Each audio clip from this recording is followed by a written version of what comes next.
Olá, seja muito bem-vinda ao Papo Women Invest. Eu sou a Juliana Rosa, jornalista, estou aqui ao lado da Lena. Sou a Marília Navalho, fundadora do Women Invest. Você vê que eu chamo ela de Lena, ela me chama de Ju, e você também fique à vontade, porque a ideia é essa, a gente poder traduzir para você esse universo, essa sopa de letrinhas nesse universo dos investimentos e te ajudar a fazer as melhores escolhas com o seu dinheiro. E o tema desse episódio hoje a gente já vai revelar aqui o nosso convidado. Nosso tema é crédito privado, o que é e como se beneficiar dele. A gente recebe o Reinaldo Legrazi, que é ex-diretor do Banco Central e sócio da Panambi Capital. Estamos chique hoje, né? Grande amigo. Obrigada, Reinaldo. Obrigado, prazer estar aqui.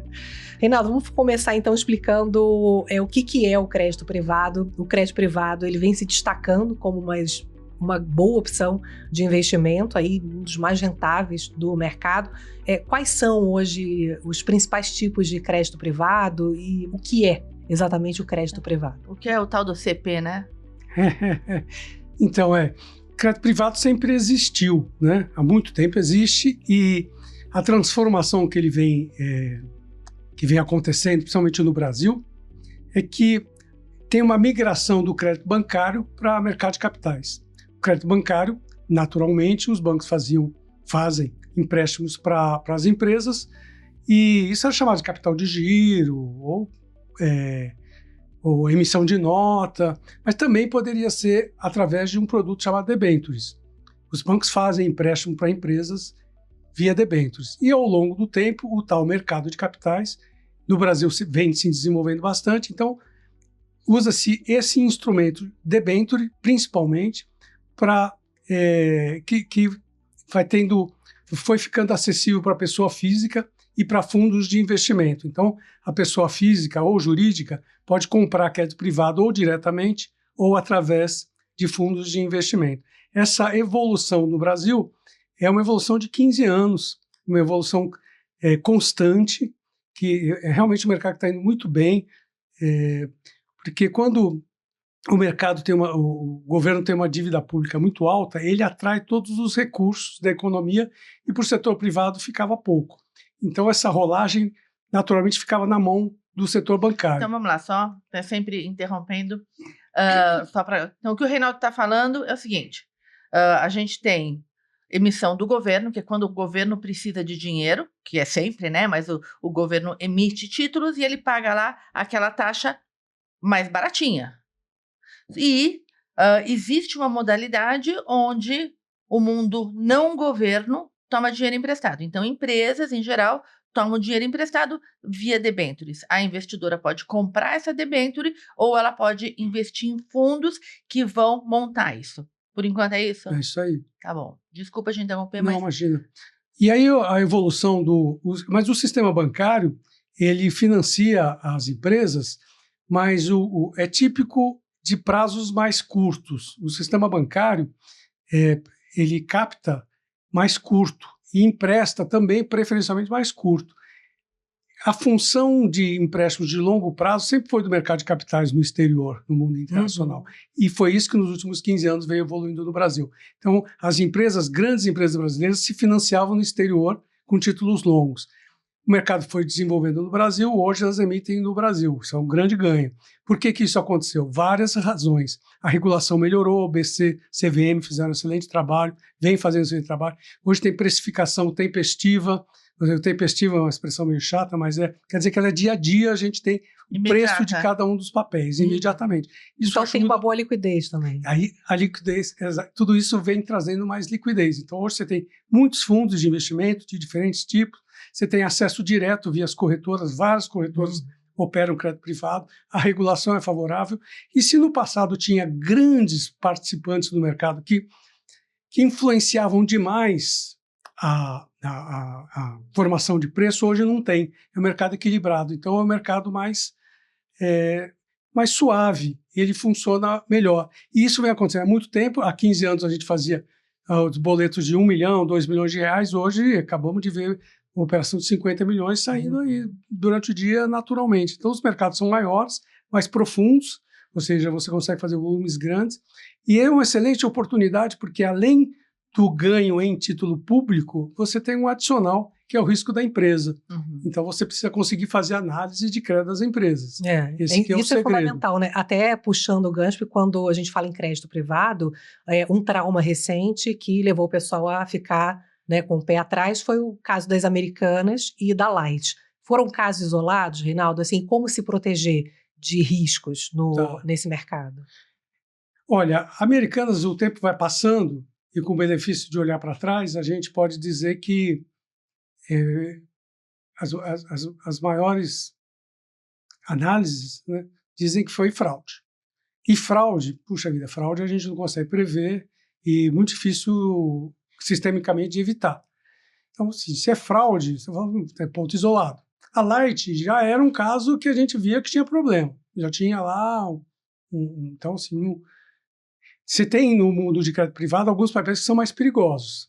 E, inclusive, o mercado ele tem vários segmentos de risco muito baixo e taxa também proporcionalmente mais baixa, e você vai migrando para risco um pouco mais alto, ou segmentos mais arriscados, segmentos intensivos em capital, o risco vai aumentando e os preços vão subindo.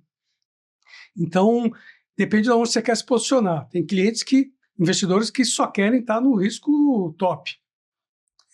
E quando a gente fala em crédito privado, a gente fala também em emissão de banco. Banco também emite letra financeira, que rende um pouco melhor do que título público, é pouca coisa.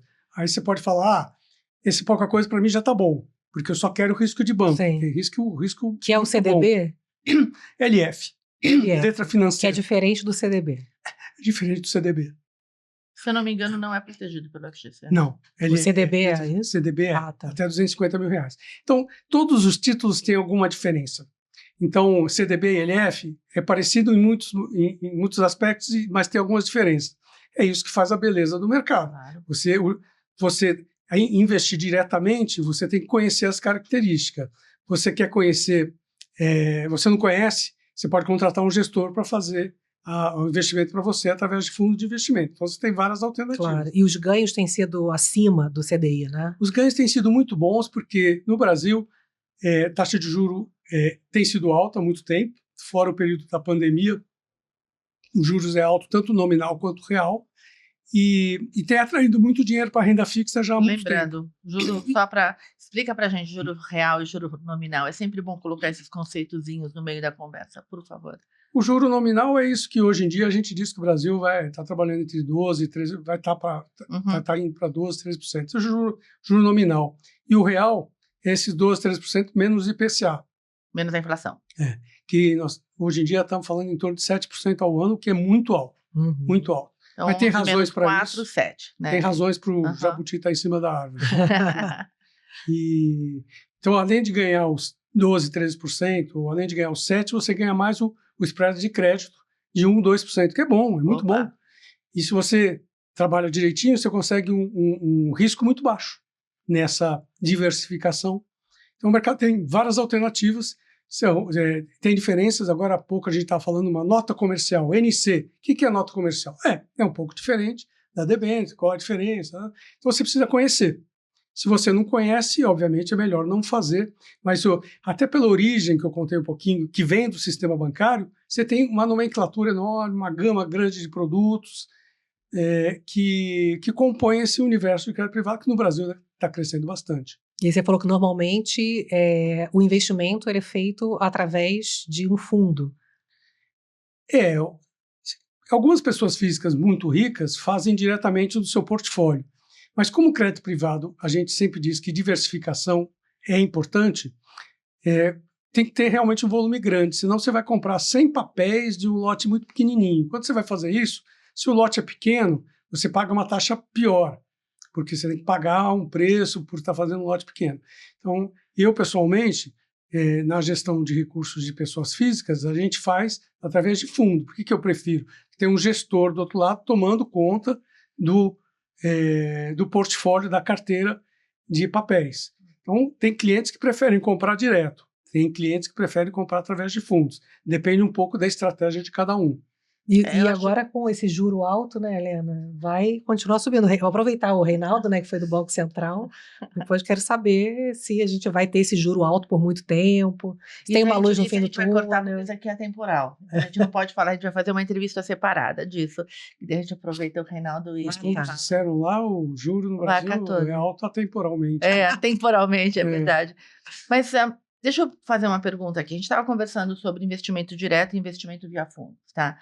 Eu acho que seria legal o Reinaldo contar para a gente o que uma gestora olha em termos de risco do investimento nesse mercado, para a gente entender. Todo mundo que me conhece sabe que eu sempre sou favorável a investimento via fundo, porque você está contratando profissional. Então, para mim, assim, mas essa é a minha opinião. Então, aproveitando que o Reinaldo está aqui, eu queria te pedir, Reinaldo, para pedir para você falar. Quais são os pontos que vocês levam em consideração na hora de avaliar estes investimentos que vocês colocam nas carteiras do Fundo de Crédito Privado da Panambir? Quando se faz a análise de crédito, você leva em consideração qual é a diretoria, né, o management, quem são as pessoas que estão lá. Você olha os números, obviamente, os números têm que ser números bons, mas os números têm que ser bons com transparência da empresa. Então, a empresa precisa estar disposta a conversar com a gente quando a gente quer entender melhor o balanço. Muitas vezes você olha os números e os números não são muito claros. Afinal de contas, tem segmentos muito diferentes. Em alguns segmentos é difícil entender a lógica. Então, você precisa conversar com o RI da empresa. E nós conversamos com grande parte das empresas, exceto as muito grandes, que aí a transparência é tanta que você não precisa. Mas nós conversamos com quase todas as empresas. Então, esclarecemos as questões. Então, os números são relevantes, a transparência é relevante. Se o time de profissionais é bom, se é aí nós vamos para segmentos. Se é um segmento mais alavancado, se é um segmento mais intensivo em capital. Ou seja, você faz um trabalho muito parecido com o que, por exemplo, o pessoal que faz gestão de ação, mas olhando outros aspectos da empresa. Ele é muito parecido, né? E esse é um ponto muito bom, porque o mercado de crédito privado hoje está ficando parecido com o mercado de ações. Uhum. O mercado de ações, os fundos fazem stock picking. Agora a gente fala que a gente faz credit picking. Porque você fala assim, o mercado de crédito o prêmio está caindo. Tá bom, você precisa escolher bem as empresas. Tem empresas que... Então, o nosso fundo em particular, nós procuramos investir em títulos que vão se valorizar. Todas as empresas que a gente investe, por característica do nosso fundo, que só investe em empresas com grau de investimento, todas as empresas são boas, né? A probabilidade delas quebrarem é muitíssimo baixa. Então, não é essa a grande preocupação. A preocupação é comprar um título que desvaloriza. Uhum. Então, a gente só quer comprar título que valoriza. Então, nesse sentido, é parecido com ações. Ninguém fala de comprar ação de uma empresa que vai quebrar. Isso não é uma preocupação relevante. Você compra ação de uma empresa que vai valorizar. Tem saúde, né? Tem saúde. O que você quer de uma empresa? Que ela seja lucrativa e com lucros crescentes. É isso em ações. Em crédito, a mesma coisa. Empresa saudável, empresa com uma dívida gerenciável, que tenha lucro e continue previsto com lucro crescente. Agora, algumas empresas, em alguns momentos, fazem um nível de investimento que piora a situação de dívida. Fica mais difícil a análise. Você precisa entender o racional. E você precisa entender o racional do empreendedor e também precisa fazer uma análise de fora para ver se o risco que o empreendedor está correndo é grande ou pequeno. Porque um bom empreendedor é um empreendedor animado e feliz com a empresa dele. Uhum. Ele não vai dizer que ele está indo mal. Se você falar com o empreendedor dizendo assim, meu negócio está indo mal, aí tem chance. Todo empreendedor é muito animado, está muito confiante na estratégia e no negócio dele. E a gente precisa, com uma certa distância, fazer essa análise para escolher bem os créditos. E não necessariamente são empresas grandes sempre. Aí depende do segmento. Tem os segmentos de grau de investimento, como esse fundo que nós temos, são todas as empresas grandes. 80% dos nossas carteiras são empresas listadas em bolsa. Então a transparência já é alta. Sim. Mas aí você tem um segmento, que é um segmento chamado de high yield. Ele tem um prêmio maior, aí são empresas que podem até ter grau de investimento, mas já estão um pouco lá, B alguma coisa. Aí essas tem... E tem mercado de CRI, CRA. Então nós falamos debênture, LF, já falamos CDB, tem CRI, CRA, NC, tem LCI, LCA... Que é mercado imobiliário, agrícola. Agrícola, tem alguns isentos. Tem produtos que fazem sentido ser isento. Pessoa física compra diretamente o isento. os fundos compram papel não isento, porque não carregam isenção. Tem debênture incentivada, debênture de infraestrutura. Você tem uma miríade de títulos, e aí é mais complicado do que equities, porque ações é ações, é ação de cada empresa. Agora, em crédito, além da empresa, você tem o tipo de produto que ela emite. Sim, você trabalha também olhando esse aspecto. A gente diferencia cada tipo de crédito. Mas os mais comuns são debênture, LF e FDIC. Certo. São os 3 segmentos mais... Lena, e uma coisa importante é que a pessoa que quer investir, ela está olhando o risco, claro, está olhando rentabilidade segura. Uma espécie de renda fixa sempre, é isso? Sim, sem dúvida. O mercado de crédito é tipicamente mercado de renda fixa, exceto... Você sabe quanto vai receber. Não, então, ela está falando isso porque quando a gente conversa a diferença de renda fixa e renda variável, a gente fala, renda fixa é aquela que tem as regras fixadas, definidas. Então, você sabe quando você vai receber. Mas no caso de um fundo de crédito privado, que é uma carteira, né? Você pode fazer isso comprando os títulos individualmente ou comprando via uma carteira. O objetivo dessa carteira é aumentar essa rentabilidade. Então, você vai compor lá com estes títulos que têm estas regras pré-definidas, desculpa, melhor não usar a palavra, essas regras fixadas, mas falando, estas regras aqui vão melhorar e, portanto, vão dar uma rentabilidade maior. Então, quando você vai avaliar o fundo de crédito privado, uma das maneiras, daí o Reinaldo explica melhor, mas uma das maneiras de olhar para isso é o quanto que ele está dando acima dos títulos individualmente, principalmente, né, do CDI. Sim, então a ideia é você ter um mínimo garantido, porque eu acho que as pessoas querem saber, né, se podem perder dinheiro. Mínimo garantido não pode, né? Todo mundo espera o tal do mínimo garantido, mas não pode. Mas assim, o que um fundo de crédito oferece? Ele busca uma rentabilidade acima do CDI. Então você pode investir num fundo CDI puro, ele vai render CDI sempre, é fixo, mas balança, né? Então a gente brinca, a renda é fixa, mas balança. Então, um fundo CDI, ele é aquele CDI determinado pelo Banco Central todos os dias, tal, pelos organismos. Tal. E o crédito privado ele tem que render acima do CDI. Ele tem que render acima porque ele tem um risco de crédito. Se ele render igual ao CDI, não faz sentido para o investidor, porque o investidor está correndo um risco e não está sendo remunerado. Então, o fundo de crédito tem que render acima do CDI, alguma coisa. Quanto mais melhor, dentro do universo de risco determinado pelo... Então, é importante olhar digital. Isso, porque a gente fala assim, renda fixa no Brasil, em geral, desde sempre, né? É alta, tá? Só que hoje existe uma modalidade que está crescendo mais e mais, que faz com que você tire maior proveito do que tem aí combinando e ainda tem um pouquinho mais do que deixar no CDI, do que deixar no fundo. Então, você pega profissionais lá que vão... trabalhar em cima dessa carteira. Eu não sei se turbinar, porque turbinar parece que você está dando um gás artificial. Não, é fazer um bom trabalho. É você conseguir compor com instrumentos que o que a gente busca em geral na nossa carteira de investimentos? A gente quer rentabilidade adequada a risco. Não tem muito mais do que isso. Então, muita gente olha individualmente tudo que você está colocando. A gente fala, olha de uma maneira geral. No mundo da renda fixa, o fundo de crédito privado, ele oferece isso. Você vai colocar lá tipos diferentes de papéis, é o que o Reinaldo falou. E você vai olhar, então, este papel aqui vai trazer um benefício para essa empresa. Emissões acontecem em momentos diferentes, então você pode... Você sabe falar mais disso, né, Renato? Mas emissões acontecem, então você tem que ter essa agilidade de ter caixa para tirar proveito disso, mas ao mesmo tempo, enfim, vender papéis, que existe um mercado que acontece de papéis de crédito privado, né? É isso mesmo. A gente busca, no fundo, ter diversificação e não pulverização. Parece a mesma coisa, mas a brincadeira é que a pulverização você compra de tudo, e não sabe nem direito o que tem lá, mas se acontecer um evento, é pequenininho, porque está muito diluído.